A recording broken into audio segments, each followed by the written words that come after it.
What's up, guys? Today we're going to be looking at Flygon EX, one of the new cards coming out in our Searching Spark set. Another Terra Pokemon Stage 2 Fighting type with 310 HP, evolves from Vibrava. A fan favorite, actually. Everyone loves Flygon.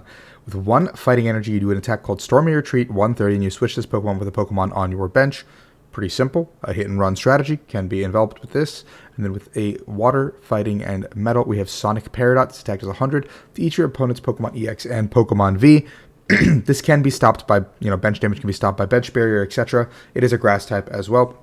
1 retreat, no resistance. Seems pretty interesting. Let's see how this plays out with the Japanese YouTube channel. And as always, if you guys enjoy this content, please like and subscribe. I like to do early gameplay videos with a deck list at the end of the video for you guys to enjoy. And the Japanese YouTube channel as well. The official channel does their games, so you should go check them out and give them some love while they're playing out this strategy for us, kind of showing us how these cards kind of work. Squawk in the active on the right, Trapinch on the right, or left, sorry, Pokestop to start us off. Looks like it is it looks like Moon, Dark Patch to Petrant.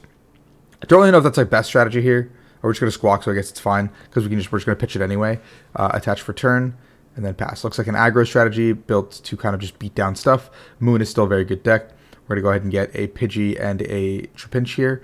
Nest Ball, probably some setup Pokemon. Yep, I was thinking Rotom for sure. Stage 2 decks are really good with Rotom. Should be very interesting when that card does rotate out of our format, because I don't really know how decks are going to adapt to not getting that +3 cards off the Arven or switching up their engine. Bunch of Trapinches, bunch of Pidgeys, a Sealstone attached, Fighting attached. We're not going to use the Sealstone though, which I think is a little bit interesting, but I guess it does pose a threat of, like, you have to kill the Sealstone. Pokestop away 2 Pokestops. That is actually very painful for the Moon deck, because you do need stadiums to chain your attacks in an efficient way.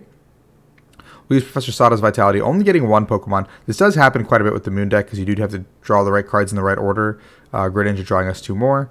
Pokemon Catcher, hopefully taking out the Rotom here. Tails, okay. Prime Catcher also would get us there. There we go, another one. There's the heads. I think we just take Rotom. Okay, so I don't know why we took Trapinch here. I feel like we just take the Rotom, we pop the Sealstone, and we take the Stadium, and, it's 2 prizes. I get we don't have another attacker set up, so we can't make another Moon immediately, but just being able to take out the Rotom and take 2 already puts us in a position where we are, I don't know, not ahead, I wouldn't say, but we can just keep the 2/2/2 prize trade going with Frenzied Gouging at some point as well if we want to. Like, we can Frenzied Gouging the next Flygon and kill ourselves, and put ourselves in a position where we can go 2/2/2 potentially. We're going to go ahead and see the V-Star used, which we just decided against taking for some reason. Candy Pidgeot coming through, kind of an expected outcome here. Something else being grabbed. Arven, probably getting us the pieces for the Flygon. Looks like we are going to be playing for the Crystal Tool. I don't even know if that's good, because, like, other decks will have answers to this spread. But I was maybe thinking that you play this deck with, like, walls. I don't know if this is, like, necessarily the way you want to play it. 130, we're going to hit, and we're going to probably run into another Trapinch or a Pidgey. I feel like just, hiding behind something is good here. This game plan would have been so much easier now, because if you can set up a Moon here, you would have already taken 2. The Sealstone would have been gone. More hits. That's pretty good, actually. And now you can fearlessly gouge it. Like, you would have been able to fearlessly gouging this turn, and just take out the Flygon. Or even the Pidgeot, sorry. And, like, the game plan just ends. Like, the game is just kind of over in that regard, because now you have 2 set up Moons on the bench the way this game is going. And once that 2 Moons are set up too, it's like, what does the oh wow, that's so broken. We're gonna take out the Flygon here. Prime Catcher is also perfect. Never punished, I guess. Attach for turn, we're gonna go ahead and Frenzied Gouging. Okay, this matchup seems like the only matchup where, like, we're going to make the Flygon spread seem pretty good, because in every other matchup, I feel like that's actually not going to do too much. How are we going to accelerate the extra energy is my big question here to the Flygon. We have the Tool, we have the Attach, but how are we going to get that 3rd energy attached to the Flygon to do the spread damage is my big question. Maybe we're just not going to be able to do that. Maybe we're just going to... Oh, wow, he used Candy Flygon off that, not even having to use Pidgeot just yet. Counter Catcher up. The other Moon, we're just going to hit and get ready to spread. But now the game ends. Well, it doesn't end, but, like... Okay. So the Moon player should just realistically just find... If they can find a Gust effect, just take out this Moon and basically, like, call it a day. Or, like, just Frenzied Gouging and end the game with Subjugating Chains. But we used 2 catchers early. And so maybe we just won't have the Gust. And I think I got Ionode 1 catcher to the bottom, and we can't really touch that. So if we can find a boss's orders, that'd be super ideal here. Nope, can't find the boss's orders, it seems like. There's one on the discard. Maybe the deck only plays one. I would expect 2 at the very least, but, one seems fine. It's a turbo deck. We discarded Palpad 2 for some reason. Stretcher, I would get a Dark back and draw 2 more cards. Yep, there we go. Nice. We have to shuffle our deck at the very least, because I think we put a catcher at the bottom, which is important. Subjugating Chains.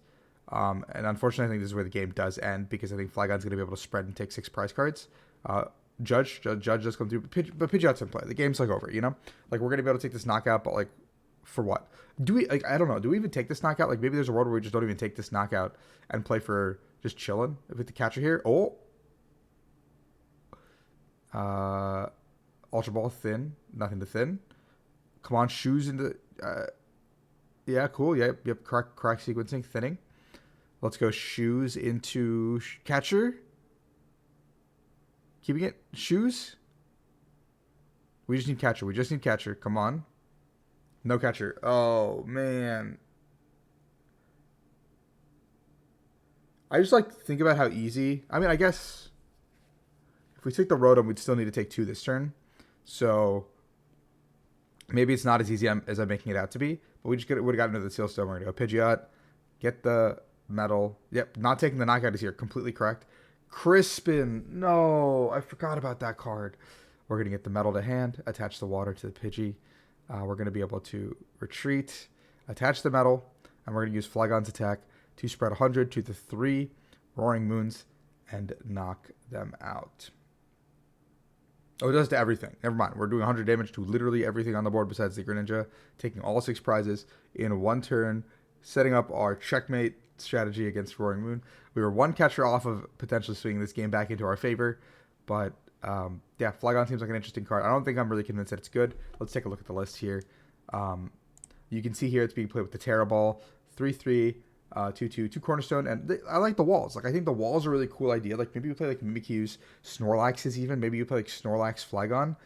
It's kind of like you take the attacking stall deck with the Cornerstones and throw in stuff like this. I don't really like the Hearthflame. I don't like the Ogre item, the Mask item. I think Cologne's fine. But the setup cards all seem good. They all make sense. But why not just play attacking control, but with better cards? I don't know how else to put that really.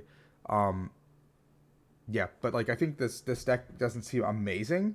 I think the proof of concept is there. I just don't know if this can keep up with everything that's big in the format.